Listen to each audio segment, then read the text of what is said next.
Segundo, podia acontecer a outra fase, o flight.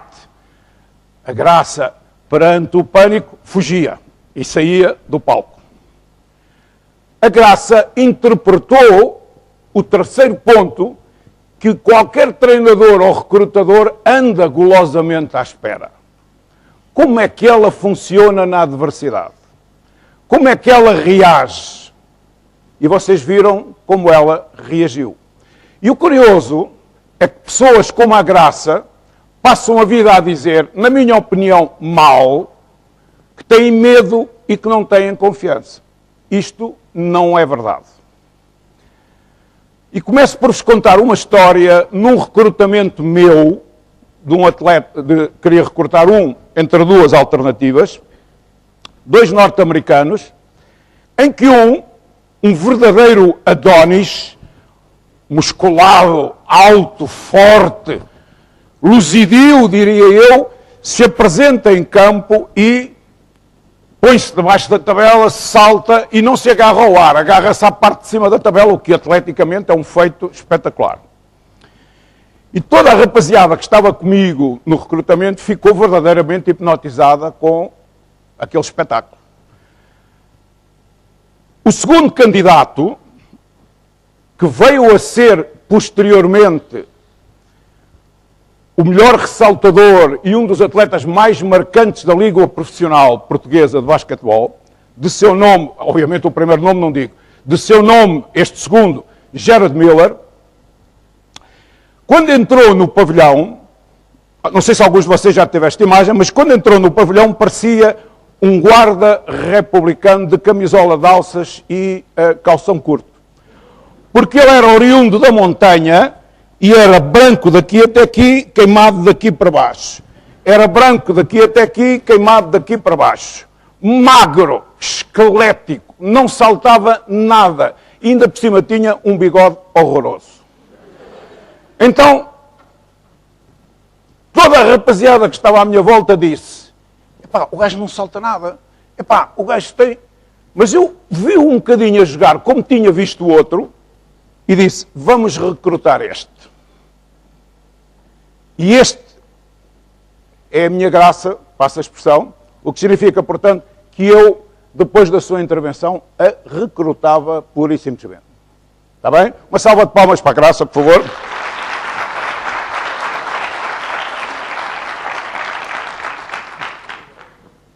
Ainda a nível de introdução, eu jogo sempre com este é o meu problema, é o problema do tempo. Dão-me 18 minutos, vamos lá ver como é que isto...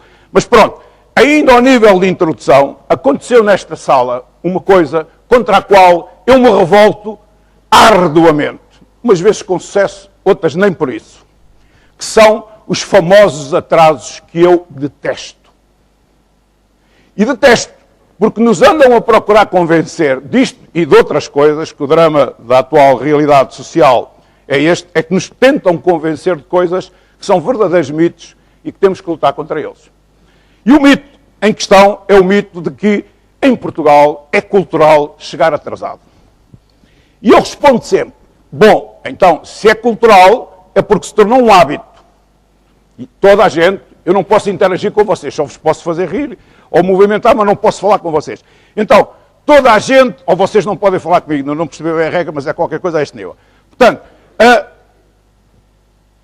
toda a gente me diz, claro que é um hábito. E eu respondo a toda a gente, mas se é um hábito, foi porque alguém permitiu. E toda a gente me diz, claro que foi porque alguém permitiu. E eu respondo, quem é que permite que este tipo de hábitos se instalem? As pessoas que dirigem. Os professores, os organizadores, o que vocês quiserem. Quem é que verdadeiramente foi castigado nesta sala? Os que cumpriram ou os que não cumpriram? Não respondam, vocês não podem responder. Portanto, foram os que não cumpriram, porque esperámos por eles. E é isto que cria os hábitos negativos.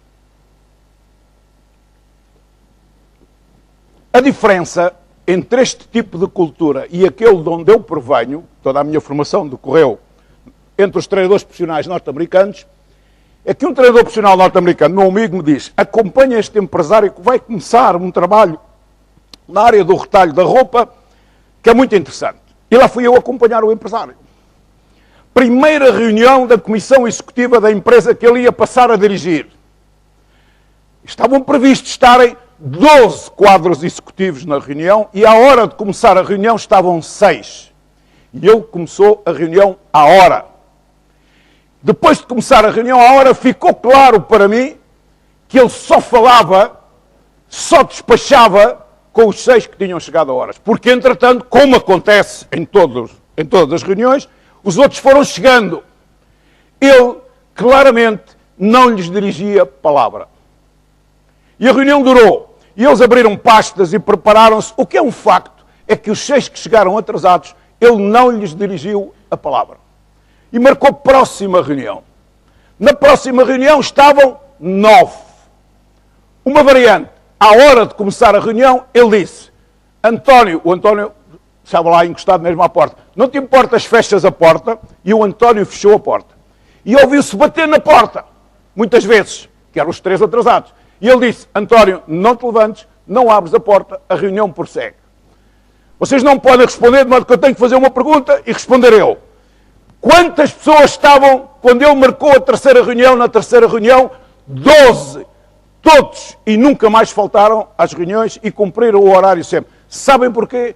Porque houve uma consequência clara. Aqui não se protegem os que não cumprem. Aqui protegem-se os que cumprem e elogiam-se. Eu já cumpri as 2 regras.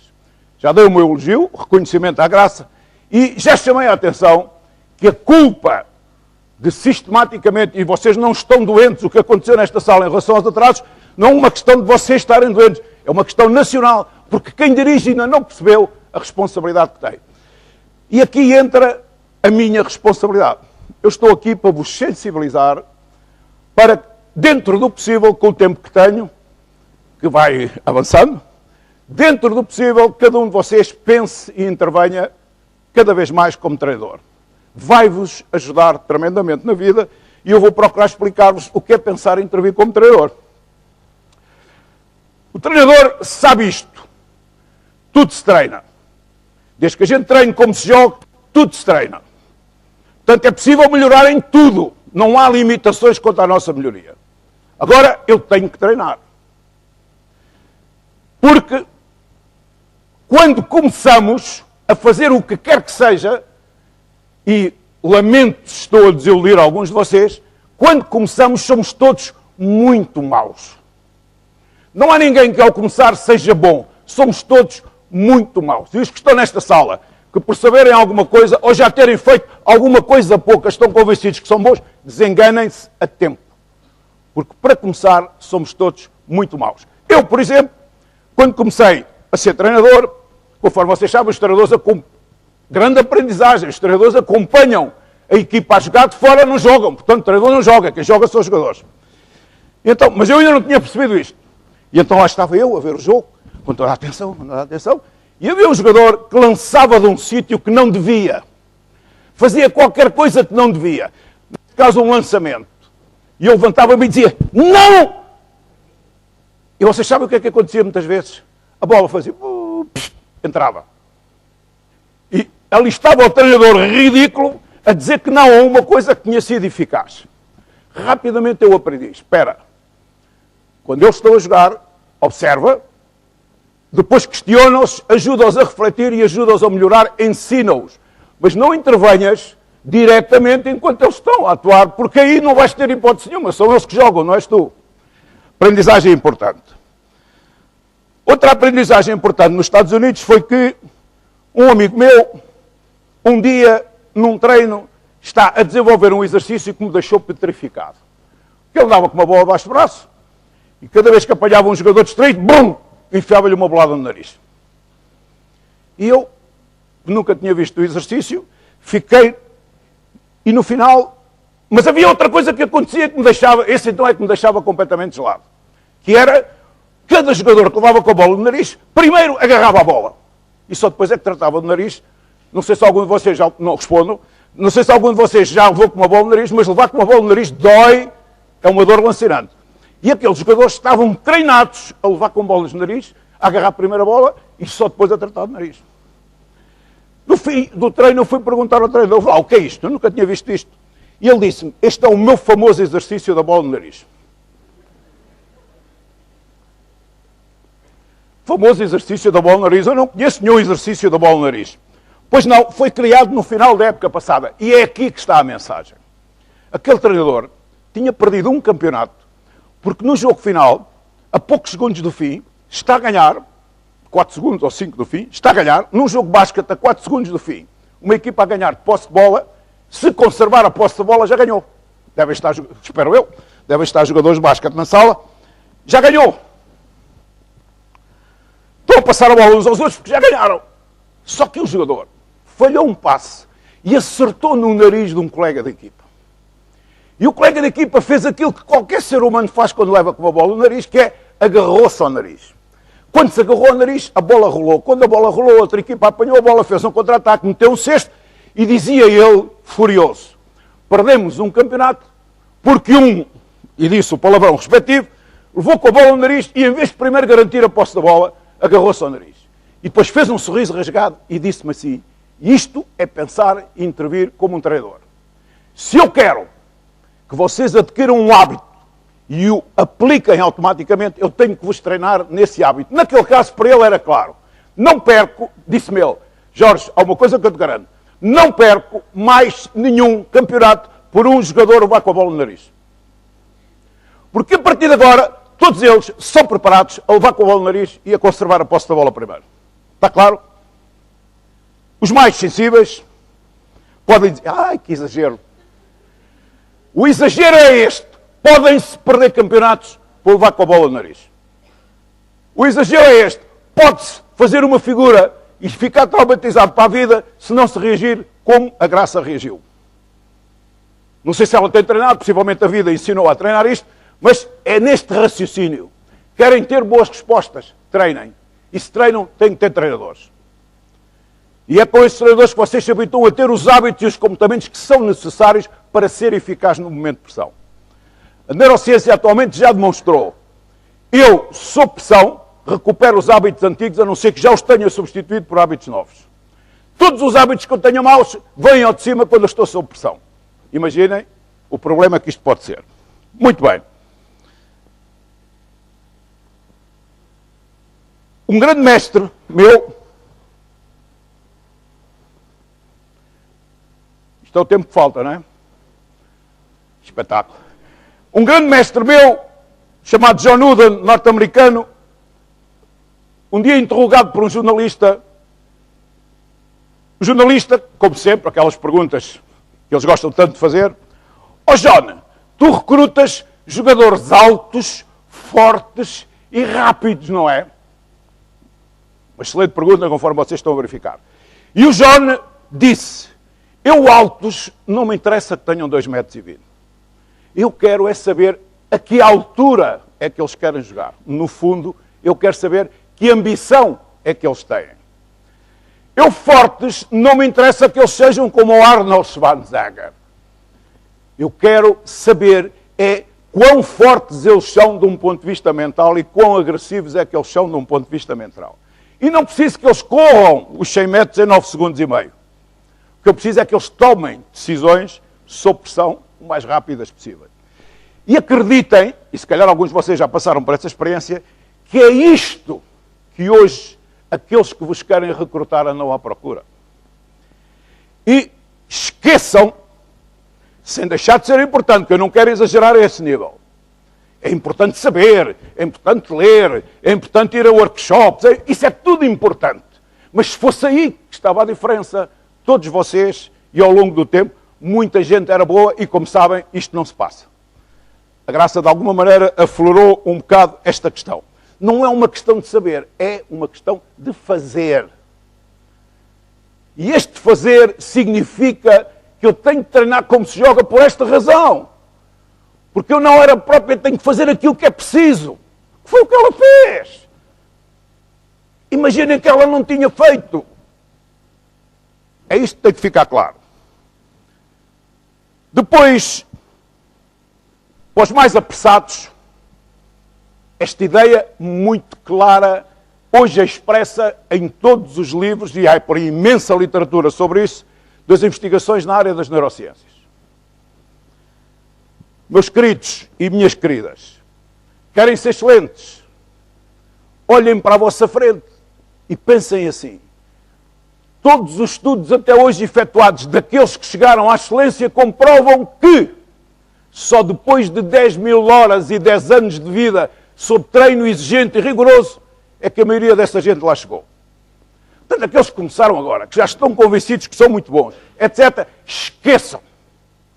Esqueçam. Treinem. 10.000 horas, 10 horas, é só vocês fazerem as contas. É durante 10 anos trabalharem intensa e rigorosamente 4, 5, 6 horas por dia. Que, aliás, vocês têm um amigo bailarino, o que é que o amigo bailarino faz? Vocês têm um amigo ou uma amiga música, o que é que... Vocês têm um atleta, o que é que o atleta faz? Esqueçam que alguém com uma varinha mágica vos toca no alto da cabeça e vos diz, plim, vai ser excelente. Esta descoberta não é de agora dos estudos das neurociências. O Aristóteles, há 2.500 anos, imaginem, 2.500 anos tem esta frase, a excelência é um hábito. A excelência é aquilo que eu faço automaticamente, logo, sem pensar, em momentos de pressão e muito bem. Isto subentende treino. Treino puro e duro. Muito bem. Outra questão importante. Vou ceder um bocadinho, espero eu. Um bocadinho, não quero exagerar. De uma vez por todas, pensem que um dos nossos graves problemas, muito bem aqui colocado pela Graça também, é que este buraquinho que a gente aqui tem vai crescendo e nos tornamos vítimas dele. Sem dar por isso, temos um umbigo que nunca mais acaba. E este umbigo, quando cresce, retira-nos uma perspectiva que quem joga são os jogadores e não os treinadores. Vocês aprendem mais em grupo do que individualmente. Que vocês, sem se focarem, sem se concentrarem, sem se esforçarem, não vão a lado nenhum. O mundo está cheio de gente com talento, com potencial, que nunca fez porra nenhuma. Esta é que é a verdade. E quem chegou longe, hoje há estudos também já feitos sobre isto, foram aqueles que, apesar de não serem tão talentosos, que apesar de não terem um potencial tão grande, treinaram, esforçaram-se, focaram-se, concentraram. Persistiram. Qual é a lição que vocês retiram daquilo que a Graça aqui disse? Persistência, persistência, persistência. Graça, medo é a coisa mais saudável que pode ter se souber ultrapassá-lo como ultrapassou aqui. No dia em que algum de vocês não sinta medo por ir fazer o que quer que seja, comecem a preocupar-se e tenham ao pé de vocês alguém que vos diga estás a dar uns sinais de arrogância e de mania que és bom, muito preocupantes. Outro mito que é preciso acabar. Somos todos motivados e motiváveis. Todos. McGregor, em 1950, já fez esta afirmação, psicólogo norte-americano. Somos todos motivados e motiváveis. Às vezes, o enquadramento em que trabalhamos ou estudamos é que nos desmotiva. Não é o nosso problema, é o problema do contexto onde estamos. O grande treinador de rugby neozelandês, Wayne Smith, disse: todos os jogadores são capazes de enfrentar os maiores desafios, desde que esses sejam os seus desafios. Então, a Graça foi clara. Foi uma felicidade termos começado pela intervenção da Graça, porque a Graça foi clara. Ela tinha um desafio, enfrentou o desafio, desafiou a dela e está a vencê-lo. Uma última intervenção minha, deixando para trás várias coisas, para não exagerar, mas que tem a ver com algo que me parece extremamente importante. Houve uma altura que me dediquei a estudar um pouco, não muito, a filosofia Zen e algumas filosofias orientais. E de repente descobri uma frase que hoje é uma das minhas bandeiras. Ficaria muito contente se essa bandeira, alguns de vocês pelo menos a empunhassem também. O que fazemos na vida ecoa na eternidade. Algumas filosofias orientais dizem-nos que a verdadeira eternidade é a obra que nós deixamos atrás. E esta obra podem ser livros, podem ser relações com pessoas, podem ser... é um rastro que fica para trás. Há pessoas, e vocês têm tantos exemplos, a Graça citou um, mas vocês têm tantos... há pessoas que são eternas, não porque têm vida eterna, mas porque a sua obra dura para sempre. E algumas já viveram há centenas de anos, há milhares de anos. Este é que é o ponto. O que é que cada um, qual é a herança que cada um de vocês deixa para trás? Eu trabalho no mundo das empresas, muita questão da liderança, e eu digo-lhes, obviamente que os resultados são importantes. Mas mais importante que isso é aquilo que, por exemplo, agora me acontece. Alguns jogadores norte-americanos com quem eu me confrontei duramente há 20 anos atrás, ainda hoje me mandam e-mails e ainda hoje me dizem, você, naquela fase da minha vida, foi decisivo pelo que me obrigou a trabalhar, pelo que me obrigou a refletir, e, portanto, eu quero lhe agradecer. Um deles, num determinado momento, se me dá um murro que deu numa porta, que meteu o braço até aqui, tinha-me arrancado a cabeça naquele momento. Porque ele tinha os braços que eram do tamanho das minhas pernas. Ok. Uma última, porque ninguém vos vai fazer isto, tem que ser eu a fazer. Devia ter feito de entrada. Vocês estão aí há 1 hora. Não é possível estar 1 hora focado, concentrado, com o foco, aquela parte lá de cima que é sempre a mais sensível. Não vejo se algumas cabeças já balançaram, mas a nossa capacidade de estar atento não resiste para além dos 25, 30 minutos. E a partir daí, ou o tema é muito mobilizador, ou eu começo a perder capacidade. E vocês, nós somos movidos a 4 energias e a vossa capacidade mental de estarem concentrados vai baixando, primeiro pela imobilidade. E a imobilidade contraria-se como? Levantem-se, por favor. Muito bem. O facto de se levantarem, de imediato, elimina a possibilidade dos que estavam a adormecer. Porque automaticamente já não podem adormecer. Se adormecer, nota-se muito. Ok?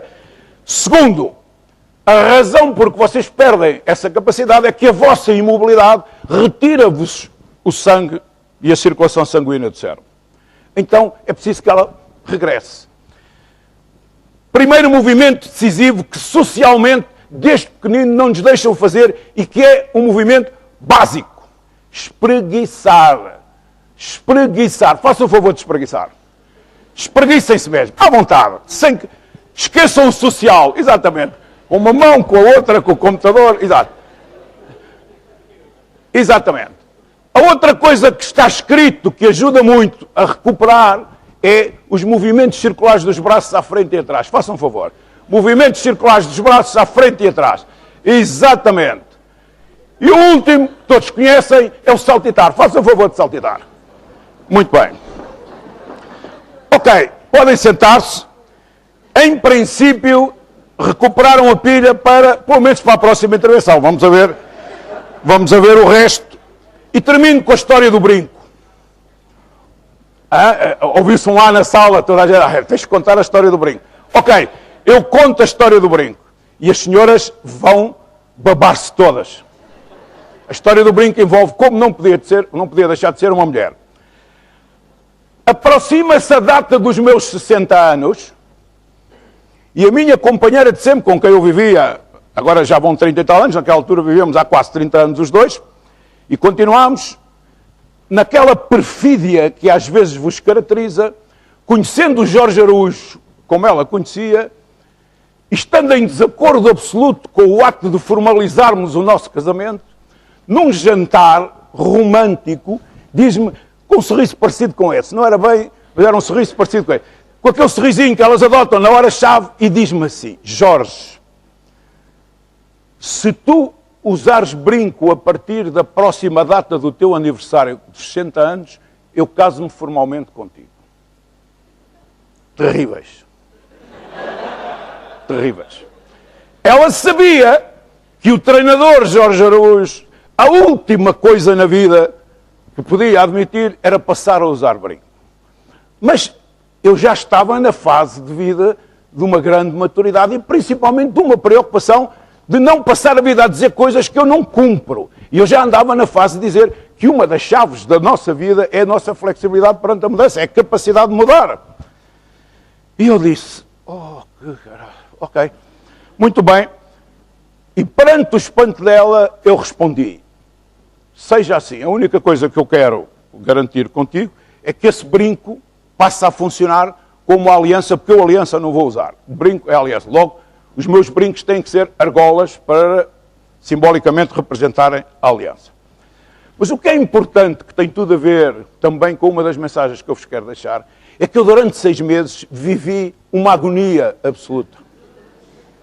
Porque, em minha opinião, não era verdade, mas em minha opinião toda a gente olhava para mim, toda a gente me gozava, toda a gente pensava, aquelas coisas que a gente faz quando pomos a pensar o que é que os outros pensam, toda a gente pensava, o gajo do velho não tem a mania agora para passar os abrigos, tem a mania que é um puto novo. Foi um teste incrível, hoje nem noto, a não ser quando as criancinhas de 4 anos no Norte Shopping me apontam o dedo e me dizem assim, oh mamãe, aquele senhor usa brinco, me fazem muitas vezes, alguns dos miúdos fazem isso. E termino com esta parte dos miúdos, que de alguma maneira a Graça aflorou também, que é, por que razão é que nós com 4 e 5 anos temos aquela capacidade incrível de ser assertivos, de dizer o que tem que ser dito,